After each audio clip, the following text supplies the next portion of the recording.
সপ্তম শ্রেণীর গণিত সপ্তম অধ্যায় বাইনারি সংখ্যার গল্পের ১৫০ পেজের লাস্টে যে চিত্রগুলো দেখতে পাচ্ছ ডট বা কার্ডের চিত্র, এখান থেকে শুরু করে আমরা ৫১ পেজে যে অঙ্কগুলো আছে বা ছক আছে সেগুলো পূরণ করব।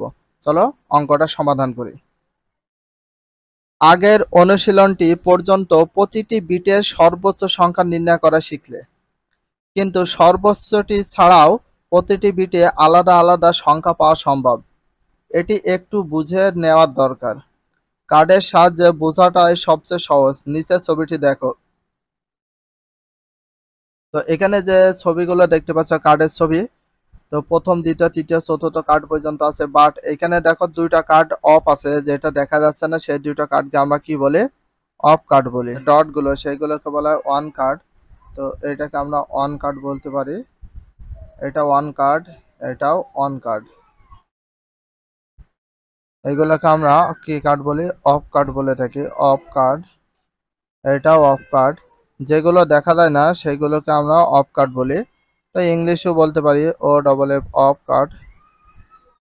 এটা আমরা বলতে পারি অফ কার্ড। তো এই ওয়ান কার্ডগুলোকে তোমাদের কি হিসাবে ব্যবহার করেছে একটু ভালো করে বুঝতে হবে। তো এখানে আমরা সকলে জানি এটাকে ধরা হয় হচ্ছে কত? 1। এটাকে ধরা হয় কত? 2।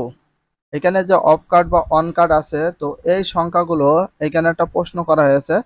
প্রশ্নটি হলো দ্বিতীয় বিট পর্যন্ত ব্যবহার করে কি কি সংখ্যা তৈরি করা যায়। এই যে এখানে দ্বিতীয় বিট, এটা হচ্ছে প্রথম বিট, আর এটা ধরে নাও দ্বিতীয় বিট।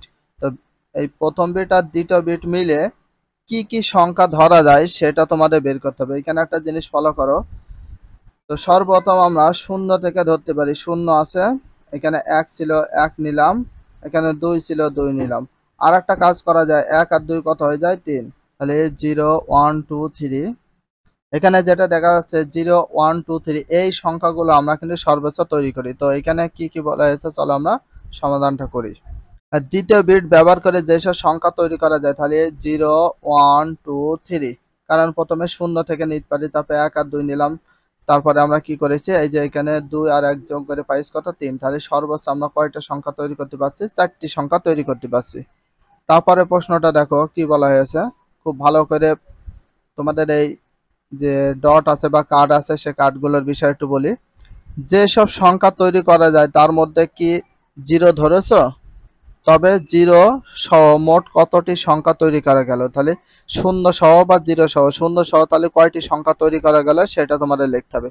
এবার দেখো যেসব সংখ্যা তৈরি করা যায় তার মধ্যে 0 ধরেছো, তবে 0 সহ মোট কতটি সংখ্যা তৈরি করা গেল? তাহলে কয়টি সংখ্যা তৈরি করা গেল সেটা তোমাদের এখানে লিখতে হবে ছকটির ভিতর। এখানে দেখো, হ্যাঁ ধরেছি, 0 ধরেছি। 0 সহ মোট সংখ্যা তৈরি করা যায় কয়টি? 4টি। তো কি কি 4টি সংখ্যা তৈরি করা যায় সেটা তো বললাম। তো 0 1 2 3, টোটালে 4টি সংখ্যা কিন্তু তৈরি করা যায়। তো এবার আমরা এখানে যে ছক দেখা যাচ্ছে ছকটা এবার পূরণ করব। বলেছে বেশ, তাহলে নিচের ছকটি পূরণ করে ফেলো। তাহলে বিট সংখ্যা বা কার্ড সংখ্যা, মোট কতটি সংখ্যা পাওয়া সম্ভব? এখানে বিট সংখ্যা বা কার্ড সংখ্যা, তো আমরা বিট হিসাবে করতে পারি, কার্ড হিসাবে করতে পারি। কার্ড সংখ্যা যদি প্রথম হয় তাহলে আমরা সকলে জানি দ্বিগুণ করতে হয়, দ্বিগুণ। এটা প্রথম কার্ড, দ্বিতীয় কার্ড, তৃতীয় কার্ড, চতুর্থ কার্ড, পঞ্চম, অষ্টম কার্ড পর্যন্ত আছে। বাট মোট কতটি সংখ্যা পাওয়া সম্ভব শূন্য সহ সেটা তোমাদের বলেছে। এই যে এখানে একটা জিনিস ভাবো, প্রথম কার্ড এটা ছিল আমাদের প্রথম কার্ড, আর এটা প্রথম কার্ডে রয়েছে 2 আর দ্বিতীয় কার্ডে 4, এই দুটো জিনিস দিয়ে দিয়েছে, বাকিগুলো তোমাদের করতে হবে। তো এটার নিয়ম হচ্ছে 2 টু দি পাওয়ার বিট সংখ্যা, 2 টু দি পাওয়ার বিট সংখ্যা। এখানে বিট সংখ্যা তোমাদের পাওয়ারটাই বিট সংখ্যা যদি দাও তাহলে হয়ে যাবে আমাদের এখানকার সংখ্যাগুলো। কিভাবে বের করতে হবে একটু ভালো করে ছকটা দেখতে থাকো। তো এখানে দেখো, এখানে 2, তাহলে 2 এর পর যদি আমরা 1 দিই তাহলে আমাদের কত আসে? লাস্টে 2 এ আসে। এখন 2 বিট সংখ্যা, 2 বিট সংখ্যা বলতে এগুলো সব বিট সংখ্যা। তাহলে এবার এখানে যদি আমরা 2 দিই, 2 এর পর যদি আমরা কত, এখানে 2 আছে, এই 2 দিই তাহলে আমাদের কত চলে আসে? 4 চলে আসে। এবার 2 এর পর যদি এই যে এখানে 3 আছে বিট সংখ্যা, তাহলে যে 3 দিই তাহলে কত আসে? 8 আসে। 4 এর পাওয়ার 4 আছে, তাহলে আমরা 2 এর পাওয়ার কত দেব? 4। তাহলে 4টা 2 যদি গুণ করি কত আসে আমাদের 16। এবার 2 এর পাওয়ার আমরা যদি 5 দিই তাহলে এইখানে কত হবে 32 হবে, কারণ হচ্ছে 2 এর পাওয়ার 5 বলতে এখানে 2 গুণ হবে 5 বার, 5 বার 2 গুণ করে হচ্ছে 32। অরিজিনাল নিয়ম কিন্তু এটা।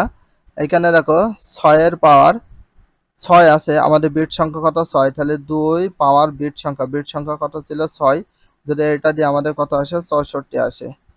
আবার 2 এর পাওয়ার যদি আমরা 7 দিই তাহলে এটা ক্যালকুলেশন বা গুণ করলে কত আসে 128, কারণ এখানে 2 গুণ হবে কবার 7 বার 2 গুণ করে হয়ে যায় 128। এখানে দেখো 8 আছে, তাহলে এখানে আমি দিয়ে দিলাম 2, 2 এর পাওয়ার হচ্ছে কত 8 দেব বা 8 দেব, তাহলে 8টা যদি 2 গুণ করি তাহলে হয়ে যায় আমাদের কত 56। বাট এখানে তোমরা আর একটা কাজ করতে পারো, এখানে দ্বিগুণ করব, এই সংখ্যার সাথে যদি দ্বিগুণ করি তাহলে কিন্তু সিস্টেম হয়। এই যে এই সংখ্যার সাথে আবার যদি দ্বিগুণ করি সে কার্ড সংখ্যা বের করার মতো, তাও কত হয় 4, 4 এর সাথে আবার যদি 2 গুণ করে দিই তাহলে কত আসে 8, এই 8 এর সাথে যদি আবার 2 গুণ করি কত হয় 16, আবার এই 16 এর সাথে যদি 2 গুণ করে দিই, আমরা 16 এর সাথে যদি 2 গুণ করে দিই তাহলে কত হয়েছে 32, আর 32 এর সাথে 2 গুণ করলে কত আসে 64 আসে। তুমি প্রত্যেকটা গুণ করো, ডাবল করে গুণ করে দিলে কিন্তু আমাদের এটা হয়। তো তোমাদের সঠিক নিয়ম হচ্ছে এই যে এই বিট সংখ্যা 2 টু দি পাওয়ার বিট সংখ্যা, এই বিট সংখ্যা অনুযায়ী যদি করো তাহলে অঙ্ক কখনো ভুল হবে না। তো আশা করি ছক এবং কার্ডের যে অঙ্ক দুটো ছিল বুঝতে পেরেছো। যদি ভিডিওটা ভালো লাগে অবশ্যই চ্যানেল হলে সাবস্ক্রাইব, পেজ হলে ফলো করে দিও, তার সাথে একটা লাইক এবং একটা কমেন্ট করে দিও।